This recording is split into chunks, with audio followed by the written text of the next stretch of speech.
একজন ছেলে চুপি চুপি স্ক্র্যাপ রুমে ঢুকে পড়ে পরীক্ষার কাগজ চুরি করার জন্য।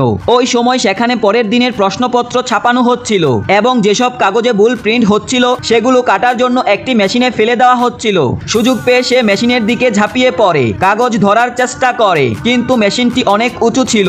তাই সে তাড়াতাড়ি নিজের পকেট থেকে একটি স্ক্রুড্রাইভার বের করে তা মেশিনের উপর ধরে রাখে। সে এমন একটি কাগজ পেয়ে যায় যেটি পরের দিনের পরীক্ষার প্রশ্ন ছিল।